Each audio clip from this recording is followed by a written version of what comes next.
राहुल, आदित्य, प्रिया और मीरा पहाड़ों की तरफ जा रहे थे, रोमांच और बचने की तलाश में। आदित्य जोश से भरा हुआ चिल्लाकर बोला, ये ट्रिप लेजेंडरी होने वाली है। राहुल, जो गाड़ी चला रहा था, मुस्कुराया। लेजेंडरी या दुःस्वप्न? तुम्हारे प्लान्स के साथ ऐसा लगता है जैसे हम किसी हॉरर मूवी में जा रहे हैं। रास्ता पतला होने लगा और घने पेड़ों ने रास्ते पर इस तरह साए डाल दिए जैसे हड्डी वाले हाथ ऊपर से आ रहे हों। उन्होंने एक टूटी हुई, जंग लगी हुई निशानी को देखा जो हल्की रोशनी में दिख रही थी। वापस जाओ या मरने के लिए तैयार हो जाओ। आदित्य इस पर हंसते हुए बोला, अब लग रहा है जैसे हम सच में हॉरर मूवी में हैं। प्रिया कांप कर धीरे से बोली, यहां से निकलते हैं। जैसे जैसे रात गहरी होती गई, अजीब सी गुर्राने वाली आवाजें पेड़ों के बीच से गुजर रही थीं। मीरा की आवाज हल्की सी कांपी। वो आवाज कैसी है? राहुल ने रास्ते से नजर हटाए बिना अपना डर छुपाने की कोशिश की। शायद हवा होगी या फिर कुछ और बुरा। वे अपनी मंजिल पर पहुंचे, एक बड़े सड़े हुए महल के सामने। उसके शीशे टूट चुके थे और छत ऐसे लटक रही थी जैसे एक कंकाल जो बस गिरने वाला हो। यह तो बिल्कुल जहन्नुम जैसा लग रहा है, प्रिया धीरे से बोली। महल ने उन्हें देखा जैसे इंतजार कर रहा हो। जैसे ही उन्होंने अंदर कदम रखा, एक बुरी हालत में बुढ़िया उनका स्वागत की खड़ी थी। एक दांत भी उसके मुंह में नहीं था। उसकी आंखें काले गड्ढों जैसी थीं। स्वागत है तुम्हारी आखिरी रात में, उसने दांत पीसते हुए कहा। मीरा का रोम रोम खड़ा हो गया जब उस बुढ़िया का हाथ उसके हाथ को छू गया। कुछ बहुत गलत था।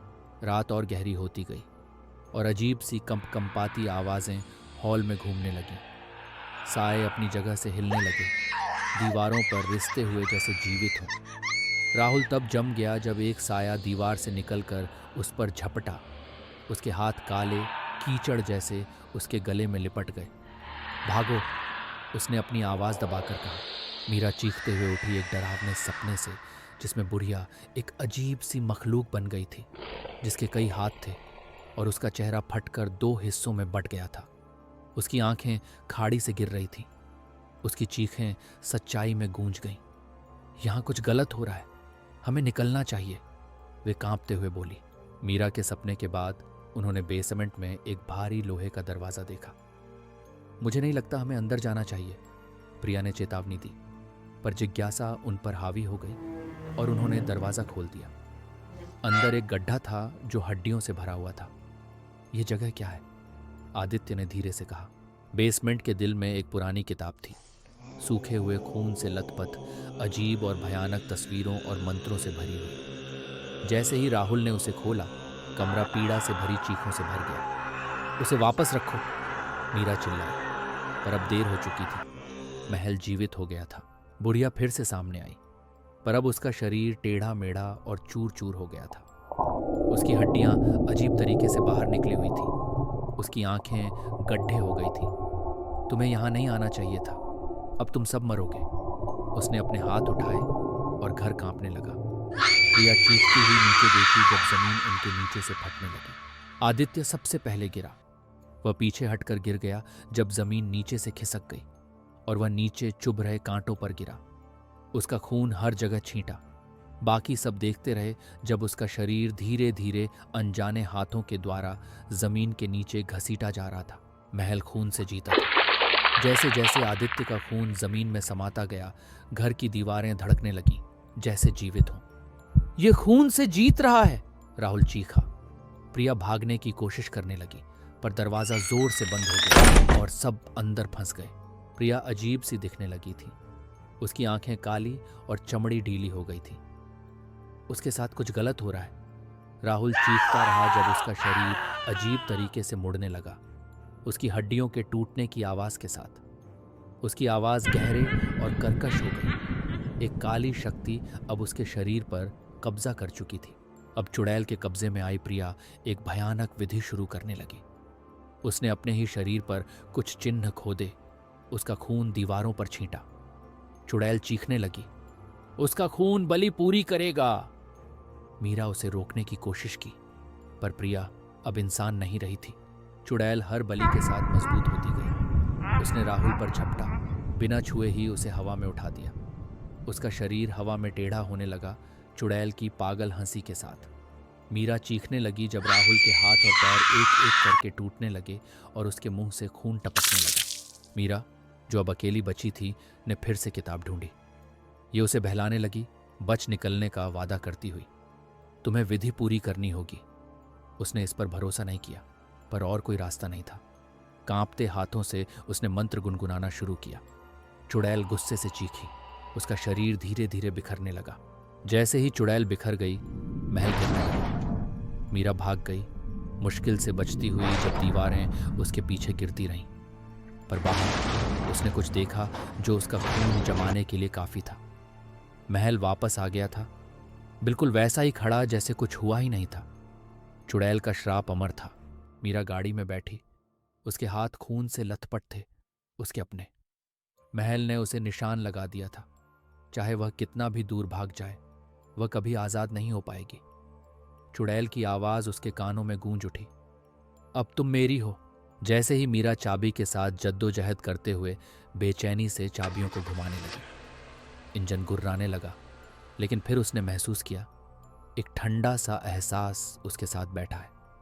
धीरे से उसने अपना सिर मोड़ा। पैसेंजर सीट पर आदित्य बैठा था, या फिर जो कुछ उसमें बचा था। उसकी त्वचा ढीली, फटी हुई पैचेस में लटकी हुई थी, आंखें खोखली थीं और नीचे खून की चादर थी। तुमने हमें छोड़ दिया मीरा, अब हम सब तुम्हारे साथ चलेंगे, उसने खींचते हुए कहा। उसका जबड़ा मुश्किल से उसकी खोपड़ी से जुड़ा था। मीरा चिल्लाते हुए गाड़ी को रास्ते से उतार दी। कार पलटी, जोर से पेड़ों से टकराती हुई। शीशे के टुकड़े उसकी त्वचा के बीच से छिद गए और उसकी दृष्टि धुंधली पड़ गई, जैसे दुनिया उसके आसपास चकराने लगी। उसके माथे से खून टपक रहा था, लेकिन सबसे बुरा था एक धीमा घिसने वाला शोर। कुछ उसकी तरफ रेंग रहा था। जब वह मलबे से निकलने के लिए संघर्ष कर रही थी, उसने उन्हें देखा। राहुल, प्रिया और आदित्य, उनके शरीर टूटे मुड़े हुए उसकी तरफ रेंग रहे थे। वे मर चुके थे, फिर भी वे चल रहे थे। उनकी आंखें कांच की तरह और उनकी त्वचा के हर दरार से खून टपक रहा था। हम अब भी तुम्हारे साथ हैं मीरा, हमेशा के लिए। मीरा लड़खड़ाती हुई जंगल के बीच दौड़ रही थी, लेकिन जमीन उसके नीचे से खिसक गई। वह एक गड्ढे में जा गिरी, जोर से हड्डियों के ढेर पर अटकी, जो यहाँ पहले आई हुई आत्माओं से भरा था। चुड़ैल की हंसी उसके कानों में गूंज उठी। तुमने सोचा था तुम पहली थी? यह सदियों से होता आ रहा है। घर को खून चाहिए और इस बार तुम चुनी गई थी। तुम इसे जीवन दोगी जैसे उन्होंने दिया। जमीन मुड़ने लगी, उसे गड्ढे में और गहरा खींचते हुए। हड्डियां हिलती और चलती हुई उसके हाथों और पैरों के इर्द गिर्द जंजीरों की तरह लपेटने लगी। वह चिल्लाई, बचने के लिए संघर्ष करते हुए, लेकिन जितना वह संघर्ष करती, उतना ही ज्यादा वह उसे कसती गई। चुड़ैल की आवाज और तेज हो गई। तुम अब मेरी हो और तुम कभी नहीं बच पाओगी। तुम यहीं मरोगी और तुम्हारा खून अगले शिकार को जीवन देगा। अंतिम हताश प्रयास में मीरा ने गड्ढे से एक तेज हड्डी उठाई और अपने हाथ पर काट दिया। खून उस जख्म से निकलने लगा, लेकिन उसके कमजोर करने के बजाय ये उस विधि को और मजबूत कर रहा था। चुड़ैल गुस्से में चिल्लाई जब जमीन जोर से कांपने लगी। अब मीरा का खून श्राप को काबू में ले रहा था। अगर मैं मर गई तो श्राप भी मेरे साथ खत्म हो जाएगा, उसने चिल्लाया।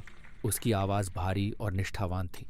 घर कांपने लगा, उसकी दीवारें दरारों से भर गईं और बिखरने लगीं। चुड़ैल का रूप कमजोर होता गया, उसकी ताकत हर एक बूंद मीरा के खून के साथ मिट्टी में घुल रही थी। नहीं, तुम ये नहीं कर सकती, चुड़ैल चिल्लाई। उसका रूप आखिरकार एक धूल के बादल में बदल गया। गड्ढा गिरने लगा, हड्डियां और श्रापित भूमि को अपने साथ लेते हुए। मीरा वापस मुख्य रास्ते पर लौटी, लहूलुहान लेकिन आजाद। महल गायब हो गया था, जमीन में समा गया। चुड़ैल का श्राप टूट चुका था, या तो उसने यह सोचा। जैसे ही उसने वहां से निकलने के लिए मुड़ा, उसकी आंखों ने दूर कुछ देखा, एक हल्की सी हलचल की झलक। एक पल के लिए महल का परिचय फिर से दिखाई दिया। उसका दिल रुक गया। मीरा शहर वापस लौटी। उसका शरीर अब ठीक हो रहा था, लेकिन उसका मन हमेशा के लिए दागदार था। हर रात अपने सपनों में वह चुड़ैल की फुसफुसाहट सुन सकती थी, अपने दोस्तों के ठंडे हाथों का स्पर्श महसूस कर सकती थी जो उसे वापस खींच रहे थे। घर कभी उसे छोड़ता नहीं। श्राप नहीं टूटा था, यह अब उसका पीछा कर रहा था। कुछ दिन बाद मीरा के दरवाजे पर एक दस्तक गूंज उठी। उसने धीरे से दरवाज़ा खोला और वहाँ प्रिया खड़ी थी, जिंदा, मुस्कुराती हुई, जैसे कुछ हुआ ही नहीं था। उसके पीछे राहुल और आदित्य खुशमिजाजी से हाथ हिला रहे थे। क्या हुआ मीरा, तुम्हें कोई भूत देख लिया क्या? प्रिया बोली। मीरा का खून जम गया। हम कभी नहीं गए, प्रिया धीरे से बोली। उसकी आवाज़ अंधेरी हो गई। और तुम भी नहीं जाओगी। घर हमेशा उन्हें वापस बुलाता रहेगा। कोई कभी सच में नहीं बचता। जैसे ही मीरा की चीख रात में गूंज उठी, श्रापित महल एक बार फिर से अपनी जगह पर खड़ा था, अपने अगले शिकारों का इंतजार करता हुआ। मौत का यह चक्र हमेशा चलता रहेगा, हमेशा के लिए अभिशप्तों के खून पर जीवित रहेगा। Thanks for watching guys. अगर आपको हमारी कहानी पसंद आई और आप ऐसी ही और भी हॉरर, खतरनाक और थ्रिलर से भरपूर कहानियाँ देखना चाहते हैं तो हमारे यूट्यूब चैनल को अभी सब्सक्राइब करें, बेल आइकन को ऑन करें। हम ऐसी ही और कहानियाँ आपके लिए लाते रहेंगे।